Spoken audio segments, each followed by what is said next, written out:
sebuah desa yang terlihat tenang, berdiri sebuah warung kecil di tepi sawah.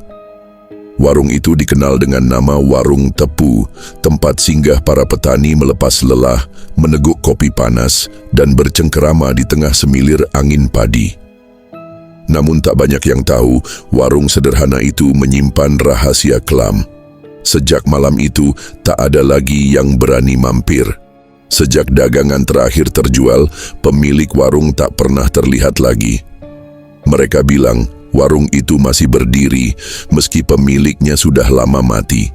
Dan setiap malam, suara sendok beradu dengan gelas masih terdengar dari dalam, seolah ada yang masih menunggu pelanggan di tengah gelapnya sawah. Selamat datang di kisah Warung Tepu Sawah, dagangan terakhir yang tak pernah benar-benar terjual. Malam itu hujan turun rintik, kabut tipis menggantung di atas pematang sawah. Seorang pemuda bernama Raga pulang larut usai menonton bola di rumah temannya. Di tengah jalan yang sepi, ia melihat lampu warung tepu masih menyala. Padahal jam sudah lewat tengah malam. Raga heran sebab semua orang tahu warung itu sudah lama tutup sejak pemiliknya, Pak Tepu, ditemukan tewas tergantung di sudut warung 3 bulan lalu. Rasa penasaran mengalahkan rasa takutnya.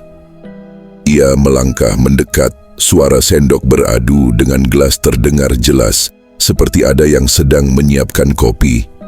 Dari celah dinding bambu, Raga mengintip. Matanya membelalak, tubuhnya kaku. Di dalam warung, sosok Pak Tepu sedang berdiri. Punggungnya membelakangi pintu, tubuhnya menggantung.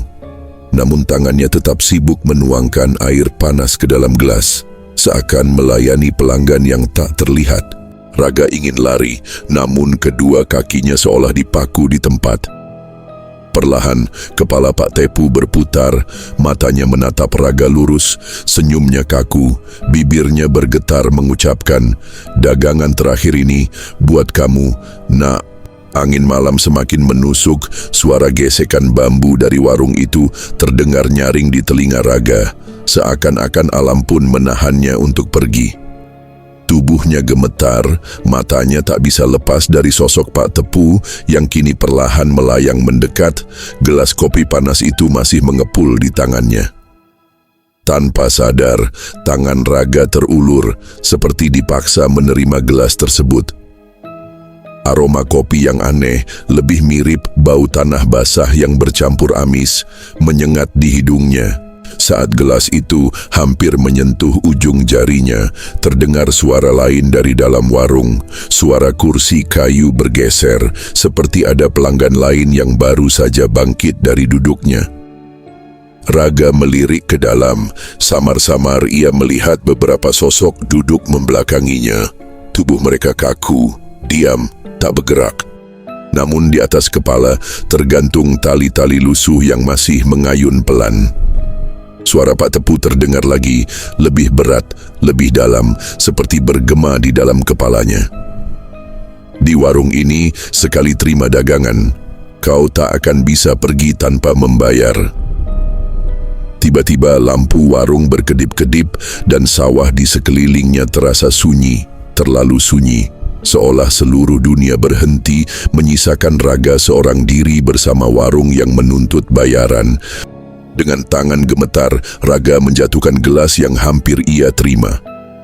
Suara pecahan kaca terdengar nyaring, tapi anehnya, gema suara itu justru seperti memantul dari segala arah, memenuhi sawah yang kosong. Pak Tepu tidak marah. Ia hanya tersenyum, senyum yang lebar kaku, dengan mata yang kini tak berkedip. Pelan-pelan, sosok-sosok di dalam warung mulai berdiri satu persatu. Raga bisa melihat jelas, wajah mereka pucat, mata kosong, kulitnya kebiruan seolah telah lama membusuk. Dari pakaian mereka, Raga sadar, beberapa dari sosok itu adalah warga desa yang sudah dinyatakan hilang selama bertahun-tahun. Kakinya baru bisa bergerak, tapi setiap langkahnya terasa berat, seperti tanah sawah menahan tubuhnya agar tak bisa kabur. Semakin jauh ia melangkah, suara Pak Tepu semakin dekat di telinganya, meski tubuh lelaki tua itu tak bergerak. Jangan takut, nak. Masih ada satu kursi kosong di warung ini. Kami sudah lama menunggu pelanggan terakhir. Malam itu, kabut semakin tebal dan warung tepu masih menyala. Hingga pagi menjelang, hanya gelas kosong dan jejak kaki yang berhenti di depan pintu warung. Raga tidak pernah sampai ke rumah. Hari berganti, kabut pagi mengambang rendah di atas sawah. Warga desa mulai ramai membicarakan hilangnya Raga, apalagi jalur setapak di dekat warung tepu masih basah oleh jejak kakinya yang berhenti di depan pintu. Tidak ada tanda-tanda perlawanan, tidak ada bekas apapun. Hanya gelas pecah yang tergeletak di tanah, serpihannya seakan baru saja jatuh. Seorang petani tua, Pak Giman, yang kebetulan lewat pagi itu, mengaku melihat lampu warung masih menyala, meski seharusnya warung itu sudah lama kosong. Ia mendekat, mencoba memanggil-manggil nama Raga, tapi tak ada jawaban. Namun saat melongok dari celah dinding bambu, Pak Giman membeku. Di dalam warung, sosok Raga duduk membelakangi jendela, diam dengan secangkir kopi yang masih penuh di hadapannya. Tubuhnya tampak biasa, seolah hidup, sampai ia menyadari tali lusuh tergantung di atas kepala Raga, perlahan berayun mengikuti angin. Dan suara itu terdengar lagi dari sudut warung, suara Pak Tepu, datar, berat, penuh gema. Dagangan terakhir sudah laku, tapi warung ini tak pernah kehabisan pelanggan. Sejak hari itu, warung Tepu tak pernah benar-benar sepi. Setiap malam, lampu temaramnya selalu menyala, meski tak ada satupun warga yang berani mendekat. Namun desas-desus mulai beredar, siapapun yang nekat lewat jalan setapak dekat sawah selepas tengah malam akan jadi pelanggan berikutnya. 3 hari setelah Raga hilang, giliran Darto, seorang tukang ojek desa yang menerima pesanan aneh. Seorang pria tua dengan suara berat memesan antar kopi panas ke warung Tepu tanpa memberikan nama. Uang sudah dibayar lunas dan pesanannya hanya satu. Jangan telat, pelanggan warung ini tidak suka menunggu. Malam itu Darto nekat mengantarkan kopi, berpikir ini hanya lelucon dari teman-temannya. Saat ia tiba di depan warung, pintu kayu terbuka perlahan, seolah ada yang menantinya. Udara dingin menyeruak keluar, membawa bau amis tanah basah. Di dalam warung, kursi yang dulu kosong kini sudah terisi oleh Raga, duduk diam, menatap lurus ke arah Darto. Matanya sayu dan kosong, senyumnya kaku, seolah-olah ingin berkata sesuatu. Darto mundur, ingin lari, namun suara Pak Tepu bergema dari balik gelapnya warung. Dagangan terakhir selalu untuk pelanggan baru, kursimu sudah kami siapkan. Dan malam itu, sawah kembali sunyi. Hanya suara sendok beradu dengan gelas yang masih terdengar. Seolah warung Tepu tak pernah kehabisan tamu. Dengan langkah berat, Darto berusaha memutar tubuhnya, ingin lari sekuat tenaga. Namun, entah kenapa, lututnya terasa lemas, seakan ada sesuatu yang menahan dari balik punggungnya. Di tengah desiran angin sawah, suara derit kursi dari dalam warung terdengar lagi. Satu kursi ditarik, seolah menanti Darto untuk duduk. Dari balik kegelapan, bayangan Pak Tepu perlahan muncul, wajahnya separuh membusuk, senyum lebarnya seakan terkunci, matanya menatap dalam, kosong tapi penuh ajakan. Kalau sudah sampai di sini, jangan kecewakan tuan rumah, nak. Tangan Pak Tepu terulur, menunjuk ke arah kursi kosong di sudut warung. Darto, yang tak bisa mengendalikan tubuhnya, melangkah perlahan ke dalam. Saat ia melewati pintu kayu reyot itu, udara di sekitarnya seketika berubah dingin, dunia di luar warung hilang, hanya suara detak jam tua dan dentingan sendok yang tersisa. Dan di pagi harinya, warga menemukan motornya terparkir rapi di pinggir jalan sawah, dengan secangkir kopi yang masih hangat di joknya.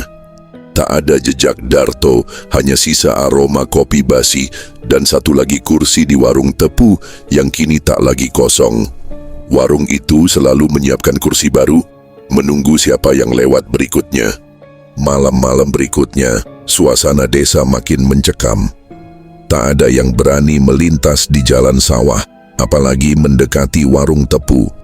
Tapi anehnya, lampu di warung itu selalu menyala, dan dari kejauhan, siluet-siluet orang yang duduk di dalamnya terlihat jelas. Duduk berjejer, diam, mematung. Desas-desus pun mulai berubah jadi keyakinan. Warga percaya, siapapun yang berani melintas sendirian di dekat warung itu setelah tengah malam akan dipanggil jadi pelanggan baru. Hingga suatu malam, seorang pemuda bernama Wira yang tidak percaya pada cerita-cerita hantu dengan santai melintasi jalan sawah itu. Ia tertawa dalam hati, menganggap semua ini cuma cerita iseng yang dibuat-buat. Namun langkahnya terhenti saat lampu warung tiba-tiba padam dan nyala kembali. Berkedip pelan, seperti mengisyaratkan sebuah sambutan. Dari dalam warung, suara sendok beradu dengan gelas mulai terdengar lagi. Suara kursi kayu bergeser pelan, seolah ada yang baru saja berdiri. Lalu suara itu terdengar, pelan namun jelas, berat dan bergema di telinganya. Kursi kami belum penuh. Malam ini, pelanggan baru akhirnya datang. Wira menoleh dan di belakangnya, siluet Pak Tepu berdiri tegak, matanya kosong, senyumnya lebar, dengan tangan terulur memegang cangkir yang masih mengepul. Tanpa ia sadari, langkah kakinya mulai bergerak sendiri menuju warung yang perlahan membuka pintunya. Warung Tepu sekali lagi siap menyambut satu pelanggan baru. Wira melangkah pelan, seakan ada kekuatan yang menarik tubuhnya menuju warung itu. Jantungnya berdegup kencang, tapi langkah kakinya tak bisa dihentikan. Begitu sampai di ambang pintu, aroma kopi yang pahit dan bau tanah basah langsung menusuk hidungnya. Di dalam warung, kursi-kursi kayu itu kini terisi penuh oleh sosok-sosok yang ia kenali. Wajah-wajah yang pernah ia temui di desa, namun sekarang pucat, diam dan membisu. Di ujung meja, sosok Raga dan Darto duduk berdampingan. Kepala mereka sedikit miring, senyuman yang sama, senyuman yang tidak wajar, seperti boneka kayu yang dipaksa tersenyum. Pak Tepu berjalan memutari meja, meletakkan cangkir kopi tepat di depan kursi kosong yang tersisa. Ia menepuk sandaran kursi pelan, lalu menatap Wira dengan tatapan hampa. "Duduklah nak, dagangan terakhir malam ini sudah kami siapkan khusus untukmu." Udara di dalam warung semakin berat, dinding bambu seakan bernafas, lantai kayunya bergetar halus. Saat Wira menoleh keluar, sawah yang tadinya terbentang luas berubah menjadi hamparan gelap tak berujung. Tak ada jalan pulang. Hanya warung itu dan suara dentingan sendok yang terus berputar seolah menandai datangnya satu pelanggan baru lagi. Dan di pagi harinya, satu kursi lagi tak lagi kosong. Warung Tepu tetap berdiri, menunggu malam berikutnya, menanti siapa yang akan lewat dan siapa yang akan jadi pelanggan baru. Malam demi malam berlalu dan warung Tepu seakan hidup dalam siklus yang tak pernah berhenti. Lampu tuanya selalu menyala, kursi yang sempat kosong selalu terisi, dan suara sendok beradu dengan gelas tak pernah absen dari balik dinding bambu. Meski tak ada satu pun manusia yang berani mendekat lagi.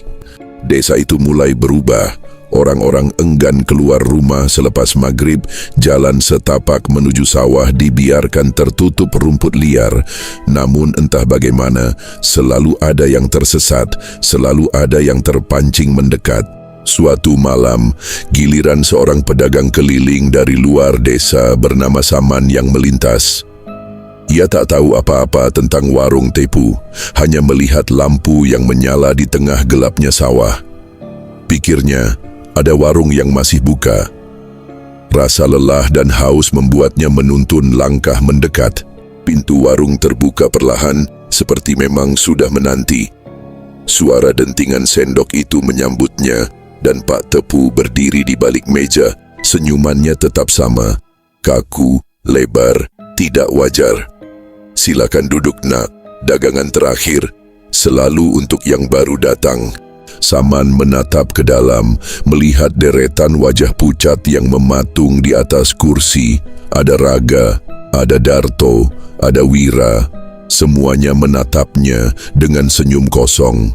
Tubuh Saman bergidik, tapi langkahnya terasa ringan, seakan-akan tubuhnya bukan lagi miliknya. Dan malam itu, warung tepu kembali lengkap. Kursi yang kosong kini terisi dan Pak Tepu kembali berdiri di depan pintu, menunggu. Karena di warung ini, pelanggan datang satu persatu, tapi tak pernah ada yang benar-benar pergi. Malam-malam berikutnya, warung tepu semakin tampak seperti warung biasa. Dari kejauhan, bayangan orang-orang yang duduk di dalamnya terlihat jelas, bahkan suara obrolan samar kadang terdengar, seolah-olah tempat itu hidup dan penuh pengunjung seperti dulu. Namun semua orang di desa tahu, tak ada yang berani membuka pintu warung itu di siang hari. Pernah, seorang anak kecil nekat mendekat saat pagi, penasaran ingin mengintip ke dalam. Tapi yang ia temukan hanya kursi-kursi kosong berderet rapi, dengan cangkir-cangkir kopi yang semuanya penuh, seolah baru saja diseduh. Namun tak satu pun orang di dalamnya. Namun saat malam tiba, cangkir-cangkir itu selalu kosong dan kursi-kursi itu kembali terisi oleh mereka yang sudah hilang. Satu persatu wajah-wajah yang dikenali warga desa muncul di sana, diam, kaku, seolah menjadi bagian dari warung itu untuk selamanya. Dan Pak Tepu, ia tetap berdiri di sudut yang sama, senyum kaku di wajahnya tak pernah berubah. Matanya seolah selalu mengamati jalan setapak, menunggu langkah kaki yang lain, menunggu tamu yang baru. Karena di warung Tepu, dagangan terakhir tak pernah benar-benar habis. Selalu ada pelanggan baru, selalu ada kursi kosong. Sampai giliranmu yang lewat di jalan sawah itu, sendirian saat malam mulai sunyi. Hingga pada suatu malam, langit desa begitu gelap, bulan bahkan enggan menampakkan diri. Hanya satu-satunya cahaya yang masih bertahan berasal dari lampu redup di warung Tepu, seolah menjadi mercusuar bagi siapa saja yang tersesat di jalan sawah. Malam itu, seorang pencari ikan bernama Surip yang baru pulang dari Empang, tanpa sadar mengambil jalan pintas melewati tepian warung. Udara di sekitarnya terasa aneh, lebih dingin dari biasanya, dan suara jangkrik mendadak hilang, tergantikan oleh suara gesekan sendok di dalam warung yang terus berputar, ritmenya lambat, teratur, dan seolah memanggil-manggil. Pintu warung terbuka sedikit, seperti menyapa. Dari dalam, aroma kopi basi bercampur bau tanah basah menusuk hidungnya. Di antara bayangan samar kursi-kursi kayu, ia melihat satu meja yang cangkirnya kosong, menanti untuk diisi. Lalu suara berat, parau, namun sangat jelas bergema di telinganya, seperti berbisik langsung di balik tengkuknya. Dagangan terakhir tinggal satu cangkir lagi. Duduklah nak. Surip menoleh, tapi tak ada siapapun di belakangnya. Ketika ia kembali menatap warung, sosok Pak Tepu sudah berdiri di ambang pintu, tersenyum, dengan tangan yang terulur, menggenggam cangkir kosong yang baru saja diisi air hitam panas. Malam itu, kabut turun lebih tebal, dan keesokan harinya, warga hanya menemukan jala ikan yang basah tergeletak di jalan, persis di depan warung. Satu lagi kursi kini tak lagi kosong.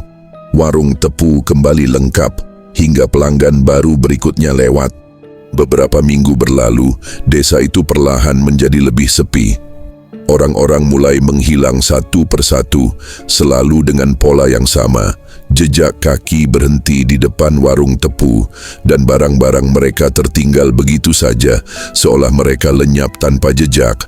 Namun anehnya, tidak pernah ada yang benar-benar mencoba menghancurkan warung itu. Tidak ada yang berani membongkar apapun, seolah-olah bangunan tua itu menebar teror yang membuat siapa saja tunduk dan diam. Sampai suatu malam, seorang pendatang baru, seorang pria muda bernama Bagas, datang ke desa itu. Bagas tak percaya cerita-cerita hantu dan baginya semua itu hanya mitos. Ia sengaja lewat jalan sawah malam-malam ingin membuktikan sendiri bahwa warung tepu tak lebih dari bangunan tua biasa. Begitu ia sampai di depan warung, lampu temaramnya langsung berkedip, suara dentingan sendok menyambut, dan pintu terbuka pelan seolah memang telah menantinya. Tanpa rasa takut, Bagas melangkah masuk. Kursi-kursi kayu masih berderet di dalam, cangkir-cangkir yang kosong seolah menunggu pengisi baru. Pak Tepu berdiri di balik meja, senyumnya masih sama, seolah waktu tak pernah menyentuhnya. Dagangan terakhir sudah lama menunggu Muna. Namun berbeda dari malam-malam sebelumnya, kali ini Bagas tidak mundur. Ia berjalan mendekat dan menatap Pak Tepu dalam-dalam, lalu berbisik pelan. "Sudah waktunya, Pak. Semua pelanggan sudah lengkap." Pak Tepu terdiam. Senyumnya perlahan memudar, wajahnya mulai retak-retak, tubuhnya bergeming seolah kehilangan daya. Kursi-kursi di dalam warung mulai bergoyang sendiri dan suara-suara bisikan memenuhi ruangan. Suara para korban yang hilang bergema dari segala arah. Bagas mengeluarkan sesuatu dari saku jaketnya, sebuah kalung kayu tua yang bentuknya persis seperti potongan kayu dari tiang warung. Ia menggenggamnya erat, menatap Pak Tepu yang kini perlahan pudar seperti bayangan kabut. Dengan suara yang lebih tenang, Bagas berbisik sekali lagi.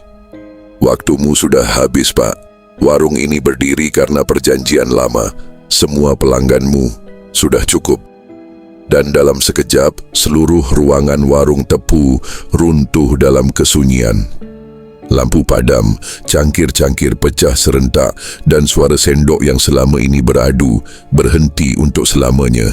Keesokan harinya, yang tersisa di tempat warung itu hanyalah tanah kosong, rata, seolah warung itu tak pernah ada.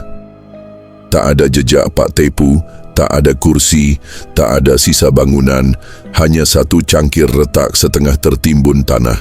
Dan Bagas, pemuda asing yang entah dari mana, hilang tanpa jejak. Tak ada yang tahu siapa dia, tak ada yang pernah melihatnya lagi. Namun bisik-bisik warga percaya Bagas bukan pendatang biasa. Dia adalah pelanggan pertama yang berhasil kabur dan kini kembali untuk menuntaskan perjanjian warung Tepu. Karena di warung itu, dagangan terakhir selalu punya cerita. Terima kasih sudah menonton. Jika kalian suka video ini, jangan lupa like, share, dan subscribe agar tidak ketinggalan kisah-kisah horor lainnya. Punya pengalaman mistis? Tulis di kolom komentar, siapa tahu cerita kalian akan kita bahas di video berikutnya. Sampai jumpa.